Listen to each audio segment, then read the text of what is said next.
Okay. Sure.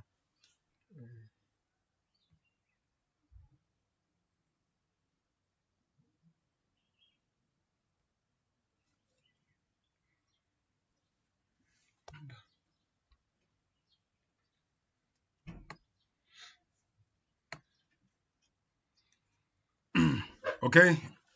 Good afternoon, class. Good afternoon.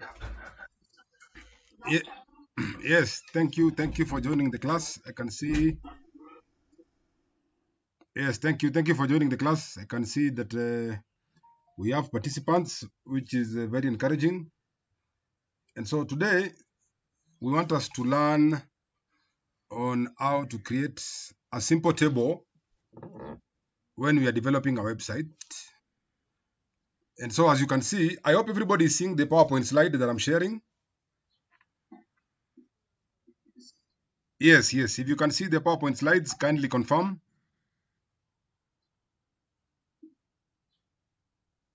Are we all seeing the slide that I'm sharing?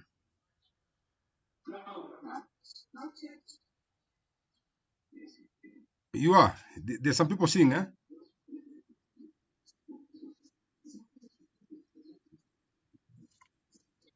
You can see now.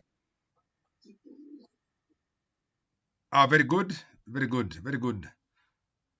So I can proceed, yeah? Now, today we are going to learn on how we create tables, how we allow developers to create tables. So basically, tables allow web developers to arrange data into rows and columns, just like you can see. That is a table, and it contains some data about individuals, about companies, rather, their contacts and their countries of origin. So the tables allows us to arrange data in forms of rows and columns. So when I move to the next slide, we allow me to define what is an HTML table. And basically, an HTML table consists of cells inside rows and columns. So a simple HTML table, HTML basically refers to hypertext markup language. It's a table that has cells, and each cell is defined by that tag. That tag, it's referred to as a table data tag. Okay, that is a table data tag. It is the one that usually keeps data into the table. And normally tags have openings and closing. As you can see here, where my cursor is, that is an opening tag. And this, you can see a slash. That means that is a closing tag. So the contents will be within that table cell. So we normally have the table data elements. They are the containers which are inside the table. And we can have all sorts of elements inside, which will include text, images. So when I move to the next slide, we have rows. In the table, we normally have rows and columns, like I said earlier on. And the rows, they normally have a tag known as TR. That is a table row. And every opening tag, like I said, must have a corresponding ending tag. So TR basically stands for a table row. Okay?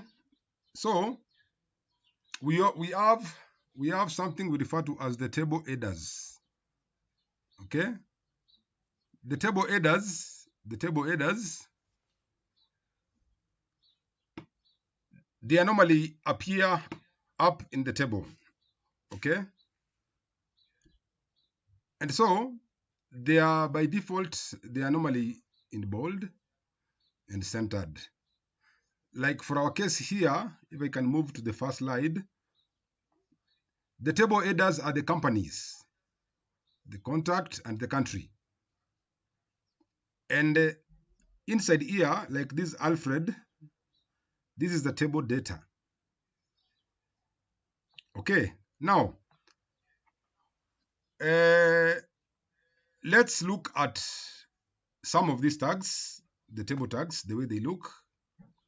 So when you want to create a table, we normally have the table tag, which normally defines what a table is. And the table header normally defines the cells in the table. Okay? So we also have other hypertext markup language tags, like the captions, the columns, the table body, and the table foot. So all these are the elements that normally defines a table and how the appearance of a table will be. So I'll want to show you just a small document here, a simple HTML document, how we create a simple HTML document.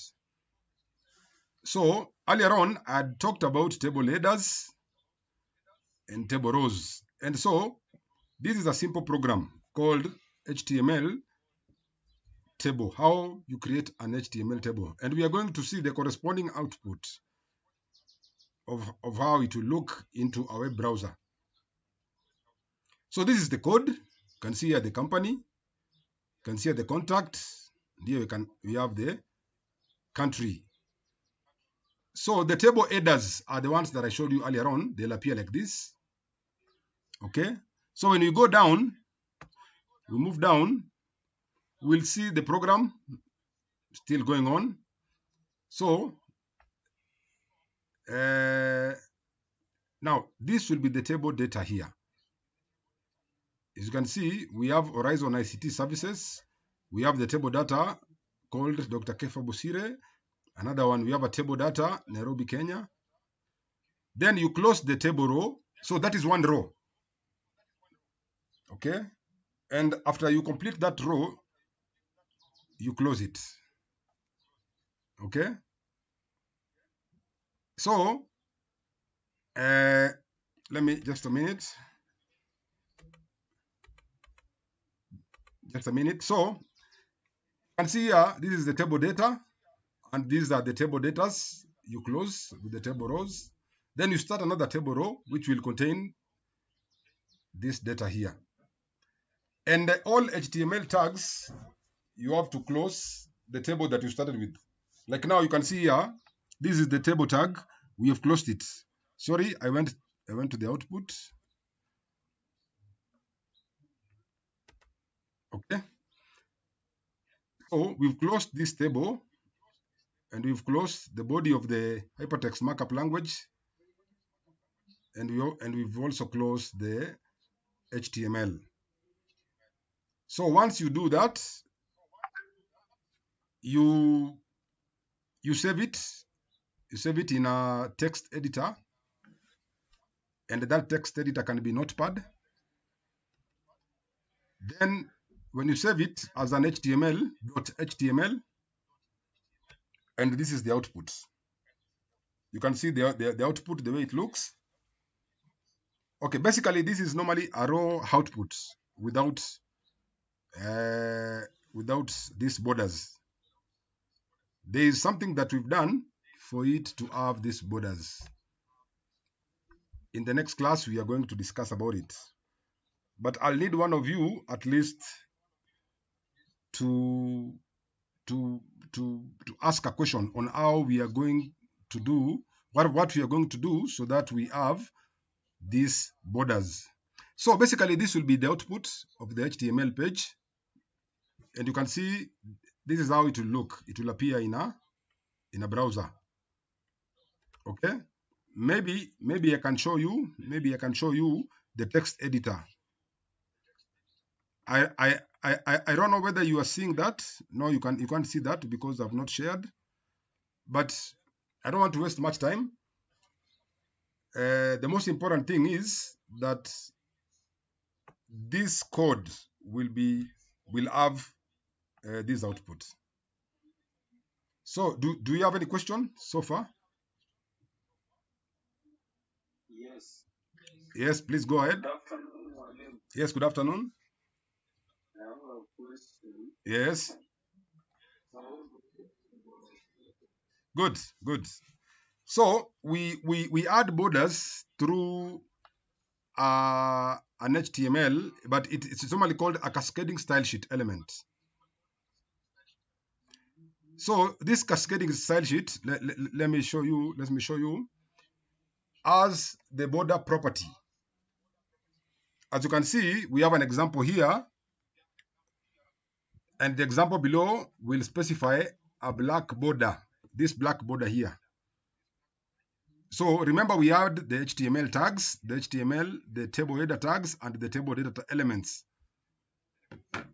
So initially, I had said that without using the border property, the table border property, you will not get these borders here. You will just have a raw data. But now, when we use another tag that I'm going to show you just now, you will have this output. This output produces a table with borders that you're going to fill in your data. Now, what is that property? This is the border property. As you can see, I have a simple HTML document, and the one that you can see here in blue is the one that normally produces the border. You can see border, it is 1 pixel, solid black. Yes, and this is the one that is going to make this to specify the black border in this small table. Okay, so we have this code here. We have a simple code. Then you can see we have the first name here, the last name. So this is the table headers. This is the first name here. You can see these are the table headers. The last name is another table header. Then Peter, Lois, Griffin, and Griffin, these are the table data. Okay, so this is how they appear. The table header is the first name. The table header is the last name. Then we close that table row. We open the table data for Peter and Griffin. And their last name will be Lois and Griffith. So that is how we normally defined the table borders through this simple tag. But it's normally developed in what we call cascading style sheets or CSS. Okay, so thank you so much. Thank you so much. So I have an assignment for you, which I'm going to collect next week. And you're supposed to define what a column span is, attribute. You also need to define what an HTML table row span is. Basically, the column span, it normally expands the columns. Let me just preempt you and prepare you at least for the definition. And the row span also expands the rows. So I would want you to create a simple HTML table to have these two attributes.